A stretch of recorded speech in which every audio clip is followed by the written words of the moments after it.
Buenos días a todos y bienvenidos a las clases virtuales de Química General. En el vídeo de hoy haremos un ligero repaso a la evolución histórica del modelo atómico para acto seguido introducirnos en la mecánica ondulatoria.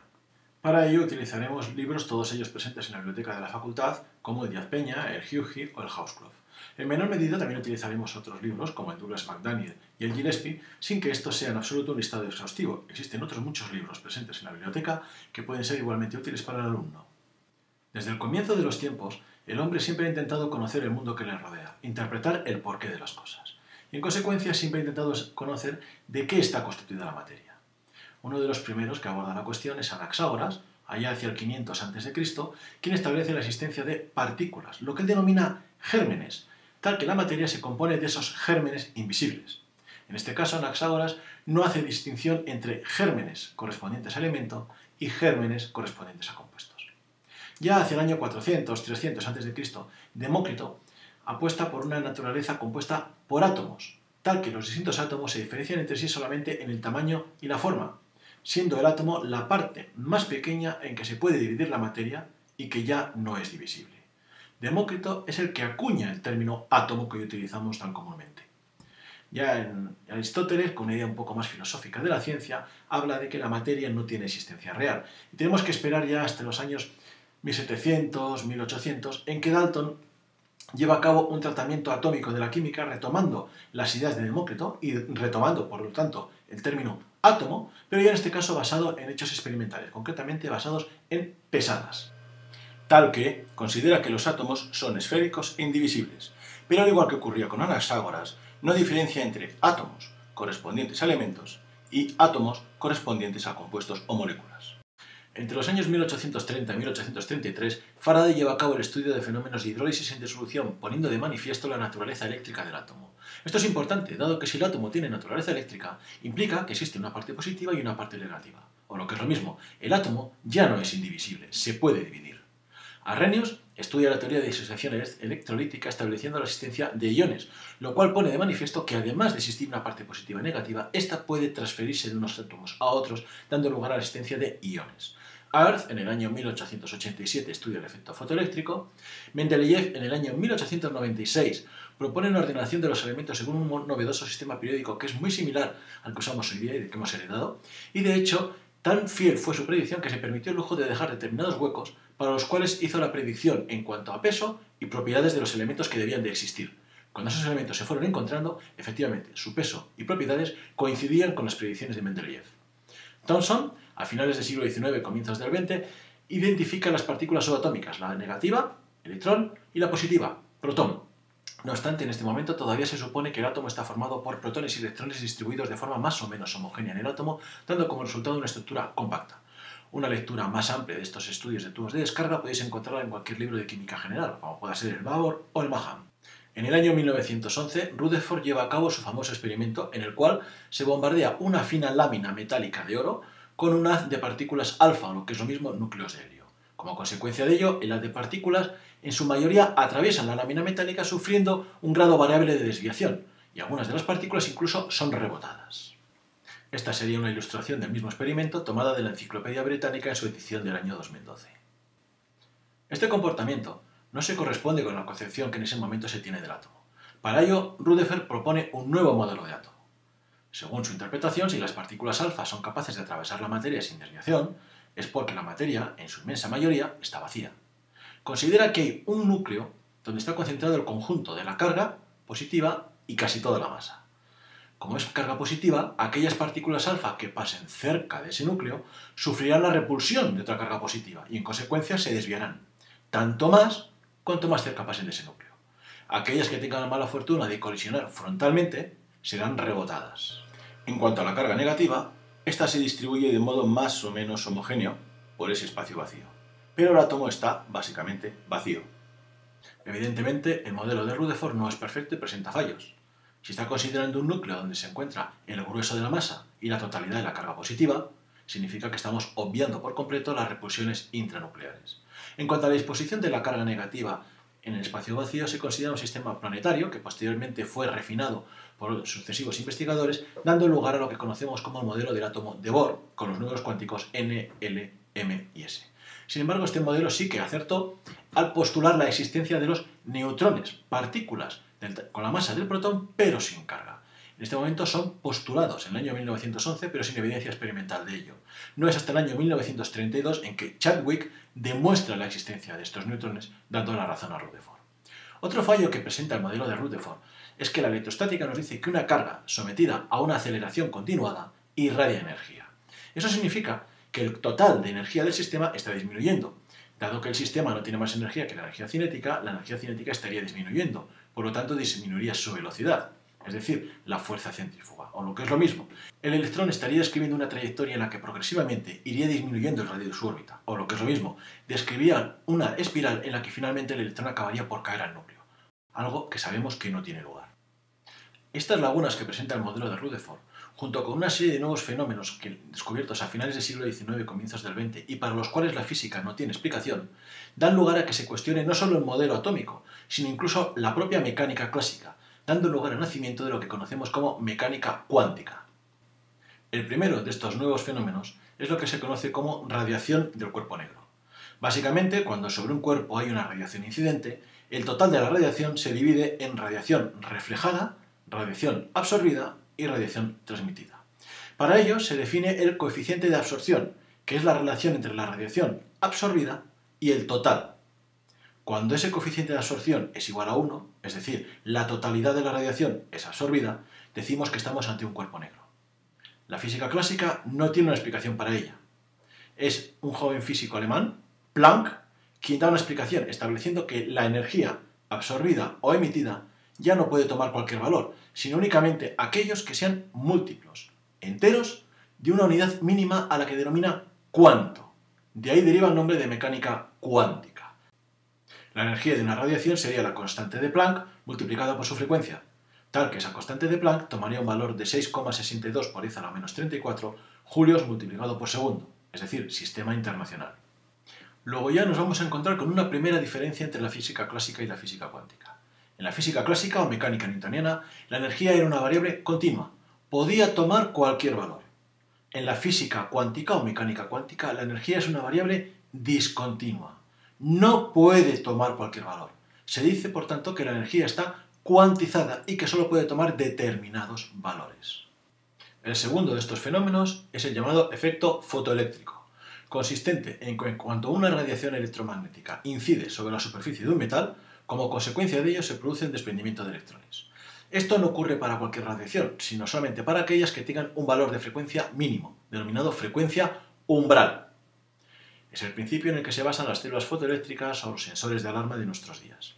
En esos momentos la física no tiene una explicación para ello. Es un joven físico, Albert Einstein, quien da una explicación.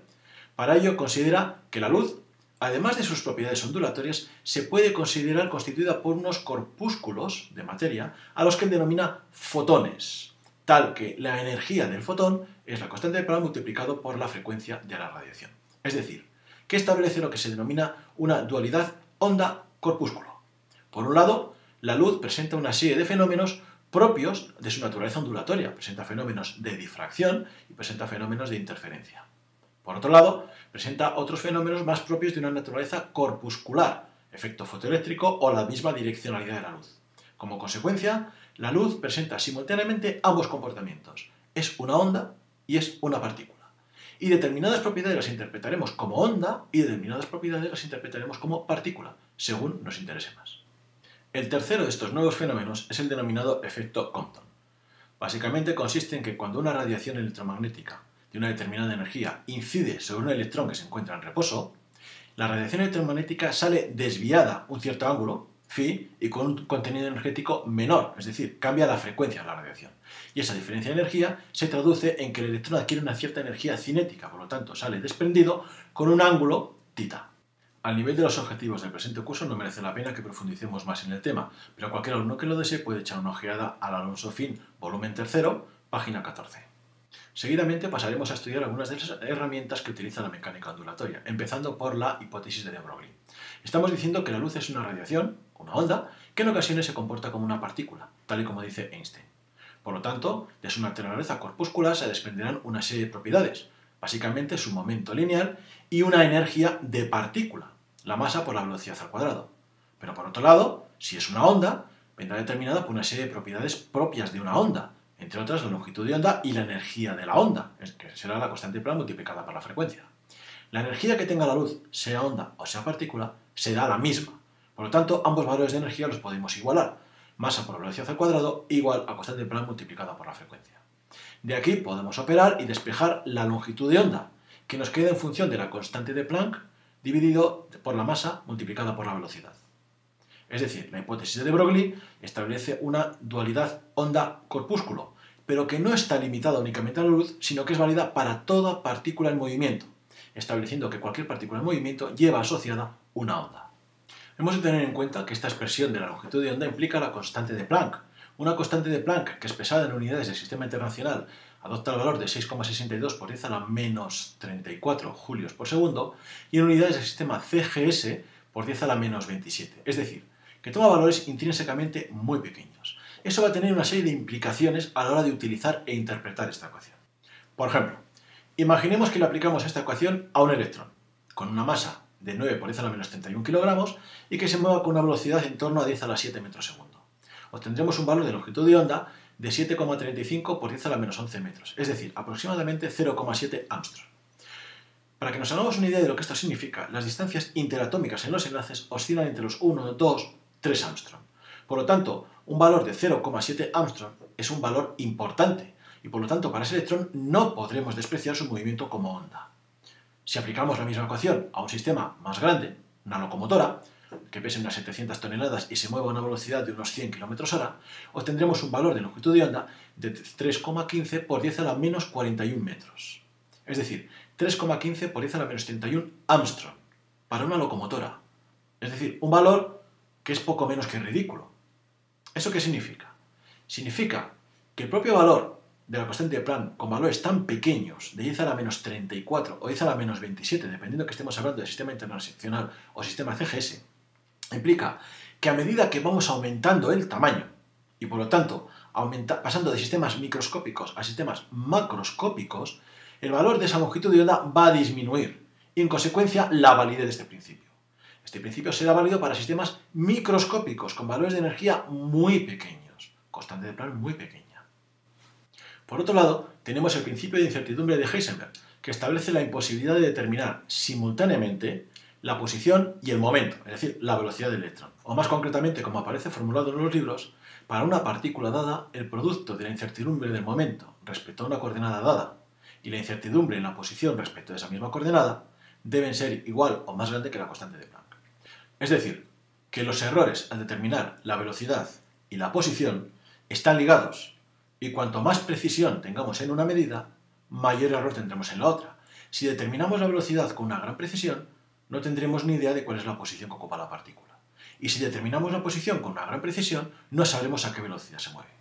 La constante de Planck es muy pequeña, lo que hace que el principio de incertidumbre de Heisenberg solamente sea válido para sistemas subatómicos en los que se aplicaría la mecánica ondulatoria, exactamente igual que nos ocurría con la hipótesis de Broglie, pero carece completamente de sentido para sistemas macroscópicos donde lo que se está aplicando es la mecánica clásica. Normalmente en un problema de mecánica clásica de dejar caer una piedra, sabemos exactamente para cada instante la velocidad y la posición que ocupa esa piedra. No ocurre lo mismo en los sistemas subatómicos. Así pasaremos a formular y utilizar la mecánica cuántica, que se aplicará básicamente a sistemas microscópicos, sistemas subatómicos, mientras que la mecánica clásica o newtoniana se aplicará a sistemas macroscópicos. En esta mecánica cuántica hablamos de cuantos de energía, término introducido por Planck, y en consecuencia la cuantización de la energía. Posteriormente fue desarrollada por Bohr y por Schrödinger, y la diferencia principal que hay entre ambas mecánicas es que, mientras que la mecánica clásica o newtoniana es una mecánica determinista, una mecánica precisa, la mecánica cuántica es una mecánica probabilística. Hablaremos de probabilidad, para que nos vayan sonando los términos de probabilidad de encontrar un electrón, etc. Para formular esta mecánica cuántica vamos a establecer una serie de reglas de juego, unas herramientas. Son lo que se conocen como los postulados de la mecánica cuántica. El primer postulado establece que el estado de un sistema viene dado por una función llamada función de estado, que depende de las coordenadas x y z de cada una de las partículas que componen el sistema y del tiempo, tal que esa función debe ser aceptable. Esa función phi es una función de estado, pero si renunciamos a fijar la posición en cada instante concreto y por lo tanto renunciamos a la variación con el tiempo, obtendremos lo que se denomina una función de onda de estado ordinario, donde sigue dependiendo de las coordenadas x, y y z de cada una de las partículas que componen el sistema, pero ya no depende del tiempo. No obstante, no toda función phi es válida, solamente aquella que sea aceptable. ¿Qué significa ser aceptable? Significa que tenga una serie de propiedades definidas arbitrariamente, para que nos sea útil. La primera de esas propiedades es que la función phi tiene que ser normal.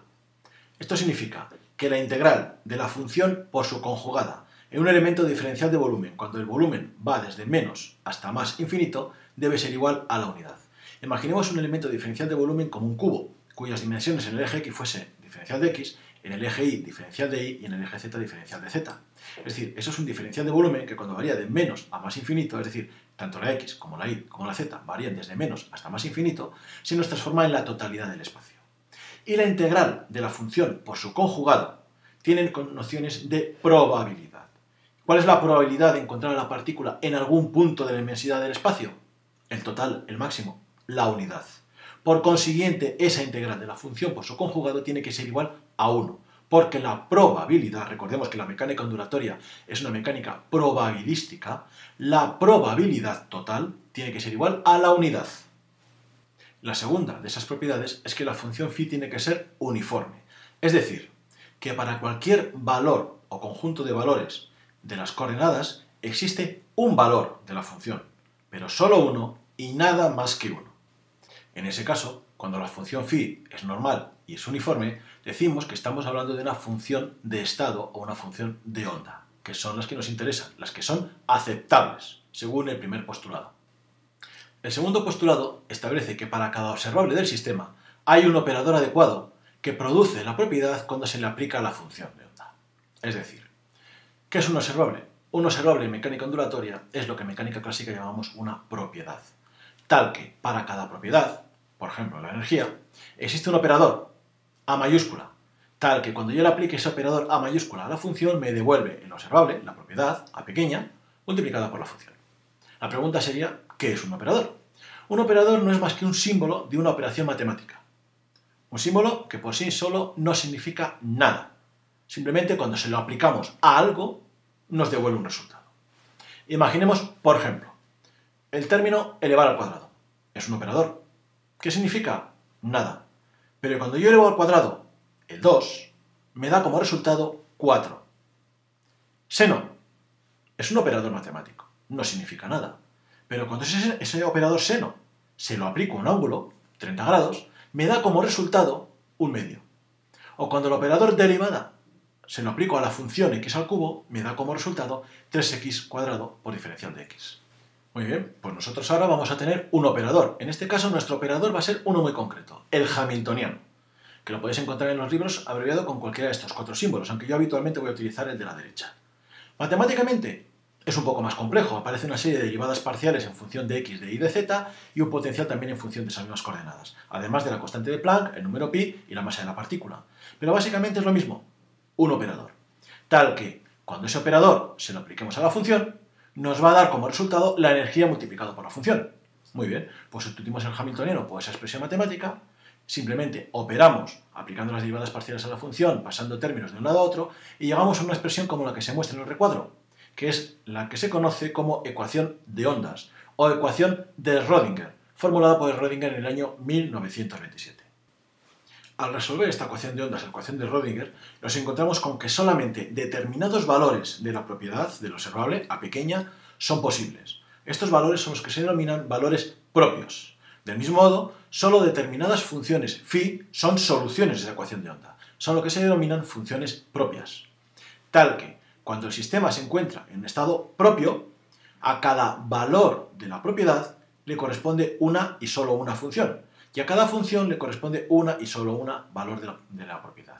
O dicho de otra forma, a cada valor de la función propia le corresponde un valor propio del observable. Y a cada valor propio del observable le corresponde una función propia.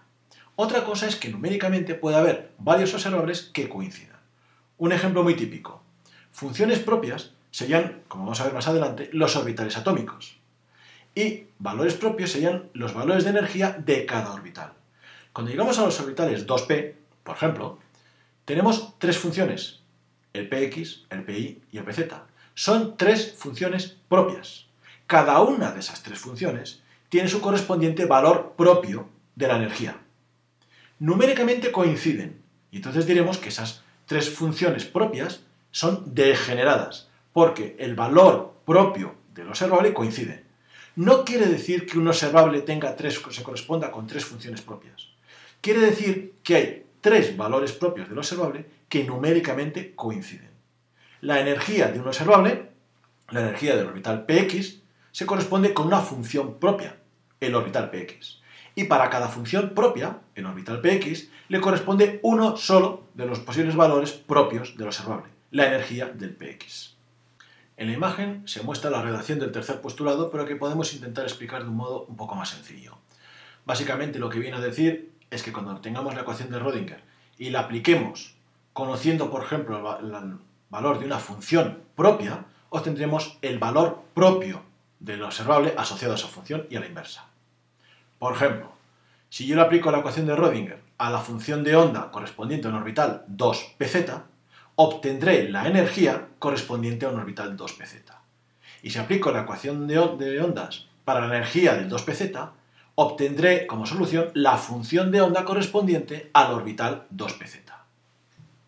El cuarto y quinto postulado los veremos un poco más de pasada en el sentido de que para los objetivos que se pretende alcanzar en este curso resultan un poco excesivos. El cuarto postulado establece que si el sistema no se encuentra en un estado propio del operador, la medida del correspondiente observable dará, como antes, uno de los valores propios correspondientes, pero es imposible predecir cuál de ellos. Es lo que decimos normalmente, que en lugar de realizar 1.000.000 de medidas sobre un átomo, realizamos una medida sobre 1.000.000 de átomos, y lo que obtendremos será un valor promedio de la propiedad, que es lo que hacemos cuando hacemos medidas a nivel macroscópico de propiedades microscópicas. Y el quinto postulado simplemente lo que hace es introducir en la ecuación de Rödinger la variación con respecto al tiempo, algo que no vamos a utilizar en este curso. Así, con estas nuevas herramientas de postulados de la mecánica cuántica, nosotros vamos a intentar obtener una función phi que va a ser la función solución de la ecuación de ondas. Es una solución matemática a un problema matemático. Es decir, la función en sí no tiene realidad física. Podemos interpretarla, sobre todo interpretarla en el sentido de que su cuadrado tiene nociones de probabilidad. A partir de estas funciones nosotros vamos a intentar sacarle un significado físico. No que lo tengan, sino que lo vamos a interpretar. Vamos a verlo seguidamente con un ejemplo ilustrativo. Es lo que se conoce como la partícula en el foso de potencial monodimensional. Imaginemos un planteamiento del problema como el siguiente. Por un lado vamos a tener una única partícula, con lo cual evitamos cualquier tipo de interacción con otras partículas. Y por otro lado vamos a tener una partícula que se mueve en una única dirección, con lo cual vamos a simplificar el número de variables. En esa dirección, arbitrariamente vamos a tomar el eje X, vamos a considerar tres regiones del espacio. En las dos limítrofes, izquierda y derecha, el potencial adquiere un valor infinito, con lo cual la partícula jamás va a estar en esas zonas. En la zona central, el potencial vale cero.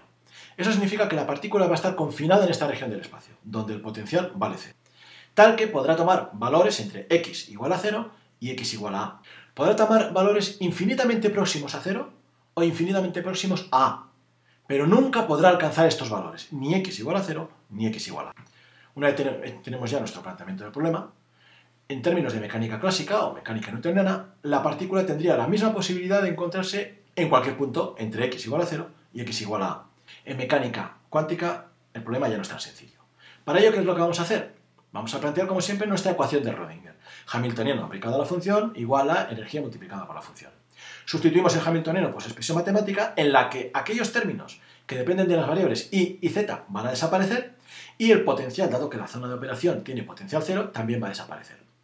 Con lo cual, esta ecuación, inicialmente en derivadas parciales, se nos queda una ecuación mucho más sencilla, donde solo aparece un término en derivadas parciales y una variable, o lo que es lo mismo, se nos transforma en una ecuación de segundo grado en derivadas absolutas. Matemáticamente, esto es una ecuación diferencial de segundo grado, algo que un alumno de este curso todavía no sabe resolver, puesto que en matemáticas todavía no han visto ecuaciones diferenciales, pero que desde un punto de vista únicamente matemático es un problema rutinario. Es como las ecuaciones de segundo grado que están acostumbrados a resolver los alumnos ya de bachiller, ecuaciones del tipo ax2 más bx más c igual a 0, donde se resolvían de forma rutinaria. Bueno, pues ahora ocurre exactamente lo mismo. Esta ecuación diferencial de segundo grado se la vamos a dar a un matemático, el matemático nos la va a resolver, nos va a dar la solución matemática y a partir de ahí nosotros vamos a seguir trabajando. Ahora bien, de todas las funciones phi que puedan ser solución matemática a esa ecuación diferencial, no todas van a ser útiles, solamente nos van a servir aquellas que reúnan las condiciones para que sean funciones aceptables. ¿Qué condiciones son las que tienen que cumplir? Pues las que habíamos recordado y que venían establecidas por el primer postulado. Es decir, que si la función tiene que adquirir un único valor, que además sea un valor finito, debe ser una función normal y que sea continua. Por lo tanto, el conjunto de funciones matemáticas que son solución a la ecuación diferencial y que además son aceptables, vienen dadas por una expresión como la siguiente, donde nos aparece el término seno de un argumento. De todas estas funciones, solamente nos serán útiles aquellas que, además de ser aceptables, cumplan las condiciones de contorno del problema específico que tenemos planteado. ¿Cuáles son esas condiciones de contorno? Hemos dicho que según el planteamiento del problema, la partícula jamás va a alcanzar las posiciones x igual a 0 ni x igual a a. Eso significa que para x igual a 0 la función tiene que valer 0 y para x igual a a la función también tiene que valer 0. Esas van a ser nuestras condiciones de contorno y por lo tanto tienen que satisfacerlas. Si aplicamos la primera condición de contorno, cuando x vale 0 nos encontramos con que el argumento de ese seno es 0 y el seno de 0 es 0. Por lo tanto se cumple esa condición de contorno.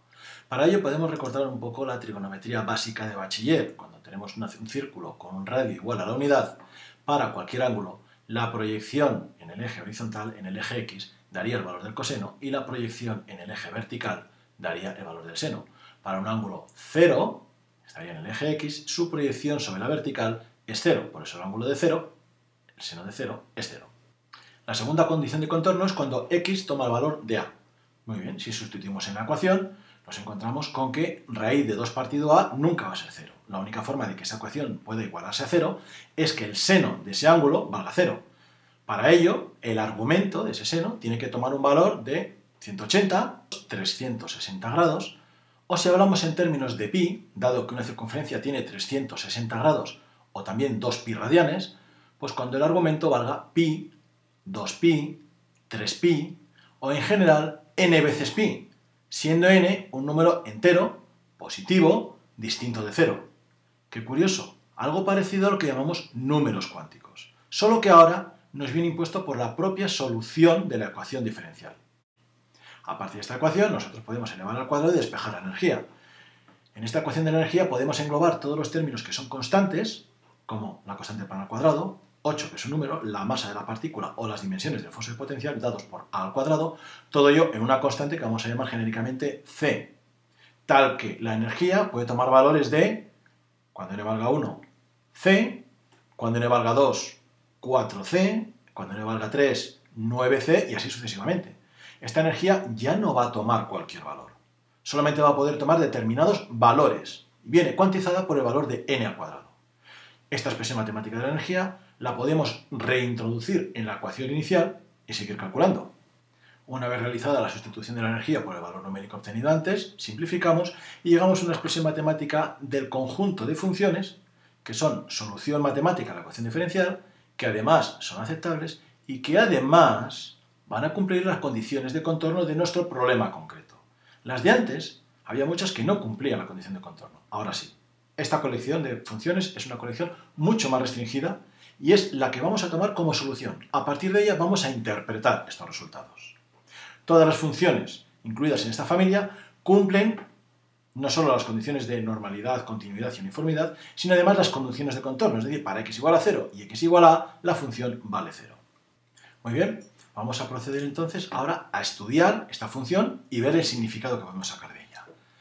Tenemos una expresión de una función que viene cuantizada por un número cuántico n. Luego podemos tomar distintos valores. Para un primer valor, n igual a 1, vamos dando distintos valores a x, tal que para x igual a 0 o x igual a a vemos que la función toma valor 0 y para valores intermedios va a tomar siempre valores positivos, tal que cuando lo representemos gráficamente, como aparece en la parte derecha, tenemos en primer lugar la función phi, donde toma valores positivos crecientes hasta el punto x igual a medios y luego va disminuyendo hasta llegar otra vez a 0, pero siempre valores positivos.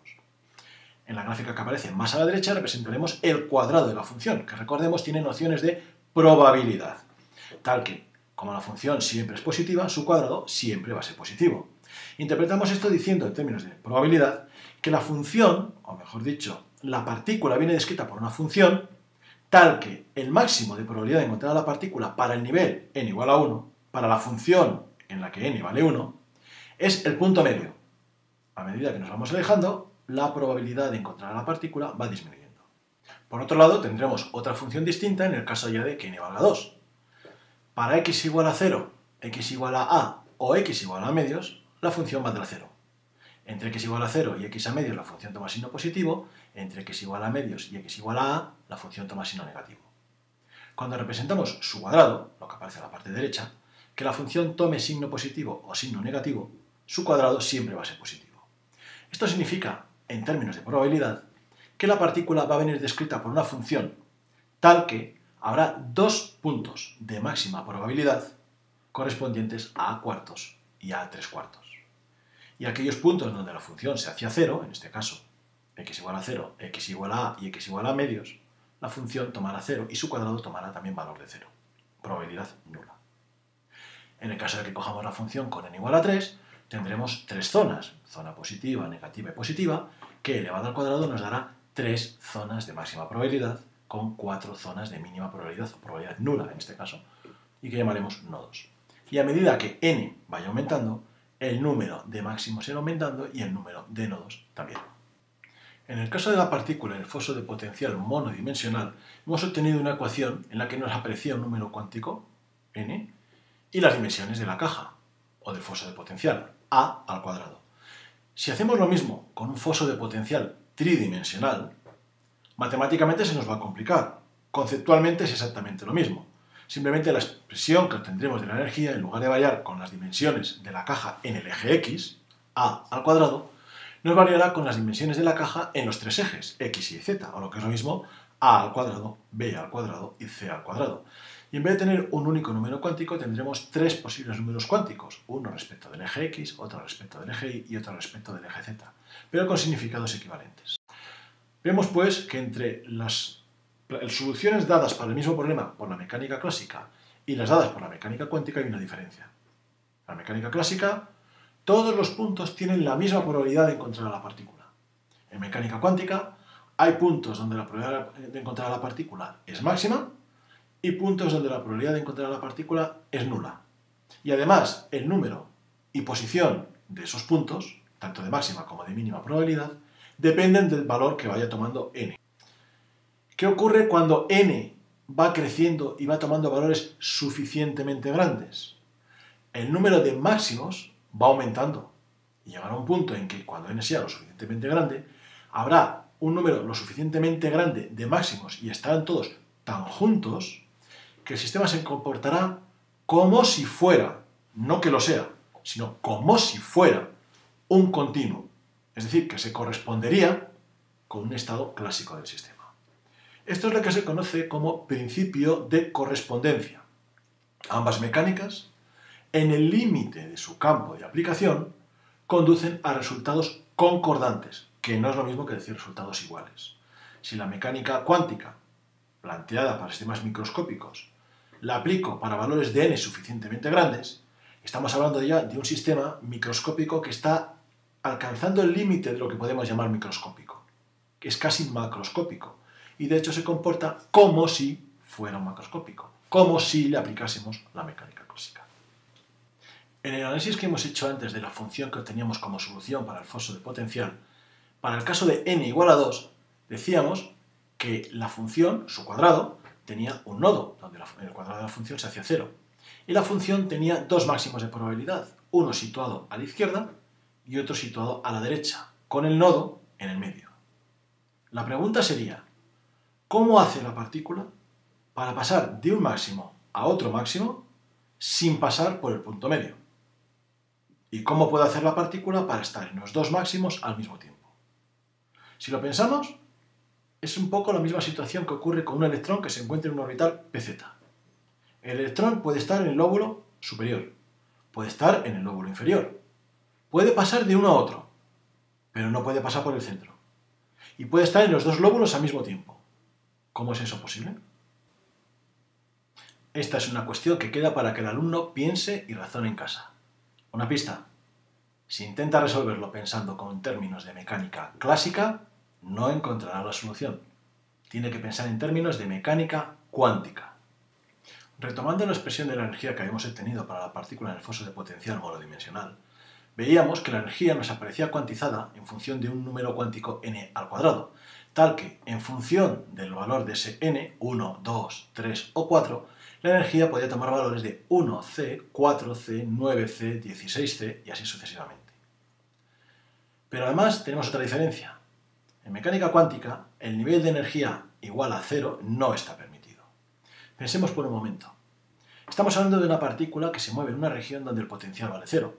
Por lo tanto, la única energía que tiene esa partícula es su energía cinética. Si admitiéramos el valor de energía igual a 0, significaría que si no tiene energía y su única energía es energía cinética, significa que la partícula no se está moviendo. Su velocidad es 0. Tendríamos el valor de esa velocidad con una gran precisión. Un error muy pequeño. En consecuencia, la aplicación directa del principio de incertidumbre nos diría que si el error cometido al determinar la velocidad es muy pequeño, el error cometido al determinar la posición es muy grande, próximo a infinito, mayor que la propia dimensión de la caja, algo que resulta absurdo. En consecuencia, vamos a plantear, para la mecánica cuántica, 4 grandes diferencias con respecto a la mecánica clásica. Por un lado, en la mecánica cuántica la energía ya no es un continuo. Solamente determinados valores de energía están permitidos. La energía está cuantizada. Y está cuantizada mediante valores que están relacionados con los valores que puedan tomar determinados números cuánticos. Segundo, la energía crece conforme crece precisamente el cuadrado de ese número cuántico. Tercero, acabamos de ver que el valor de energía igual a 0 no es un valor admitido en mecánica cuántica. Y por último, el valor de la función o el significado de que la función valga 0 no es algo trivial. El que la función valga 0 significa que su cuadrado, la probabilidad, vale 0. Significa que en ese punto o en ese conjunto de coordenadas, la probabilidad de encontrar la partícula va a ser nula. Y hasta aquí los conceptos de mecánica cuántica que un alumno de este curso debe conocer y que utilizaremos en temas siguientes. Llegado a este punto ya es cuestión del alumno practicar lo aprendido. Para aquellos que estéis matriculados en la asignatura, en la plataforma Moodle disponéis de material adicional y, por supuesto, de cuestionarios para que podáis practicar lo aprendido. Y, por supuesto, siempre podéis hacer uso de las tutorías para resolver dudas, tanto acudiendo a consultas al despacho del profesor como utilizando la propia plataforma o el correo electrónico. Muchas gracias a todos y hasta la próxima.